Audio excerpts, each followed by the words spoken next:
Dare Ray, also known as Shion. My theory may get a lot of hate, but I don't give a donkey dick's ass about it. We'll be focusing on Sonic Frontiers and Sonic X. If we look outside both medias, we'll notice some details that seem similar or can be speculated to be somewhat canon.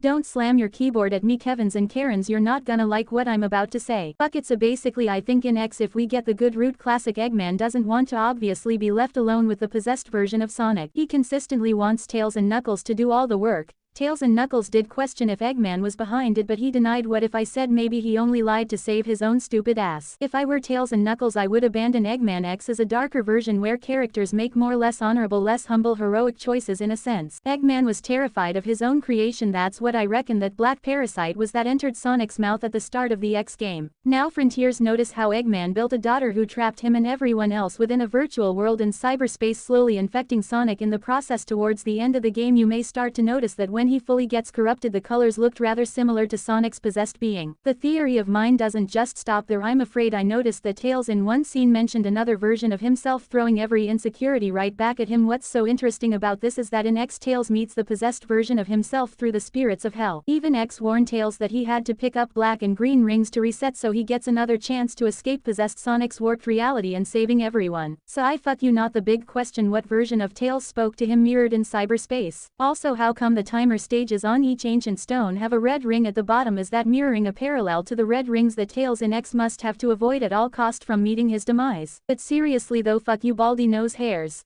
I call cap you, or cap you done it once. Now you're trying to virtually infect everyone all over again. Think, why else would he want to do this from the beginning? It may not be ideally canon, but it seems like it wants to be. Bitch please. Possessed Tails in X even brought up that the end goal was a red big glitchy ring, so why and how come this emo looking anime girl has the same red and glitchy stuff around her? I like to point out in one or two endings, which are the bad ones in X, Tails and Knuckles' spirits prompt for Sonic to continue onward to save everyone else as it's too late for them. They looked more like a bluey color. So tell me, why the fuck in Frontiers Tails, Amy and Knuckles are blue and glitchy like Ayu? How come the fishing minigame is longer than the timer stages? Like, stop please. The longer we're there for, the longer Sonic gets infected. It's almost like all of this was just illusions after another set of illusions in the game. But once Sonic defeats the Titans and the power of gay friendship saves the day, things were great, kinda like what happened between Knuckles, Tails and Eggman when they Sonic and X before leaving. They really said, nah bro, I'm going. You telling me to run away? Why give me a choice game? Could this be another reason why all of Sonic's friends want to leave Sonic and not see him again? Maybe he blacked out, or maybe Frontiers Sonic has no memory of the events of X, but his friends that consistently got reset with luck of those green and black rings did remember. So I conclude that perhaps this may be canon in some way. If not, I had fun.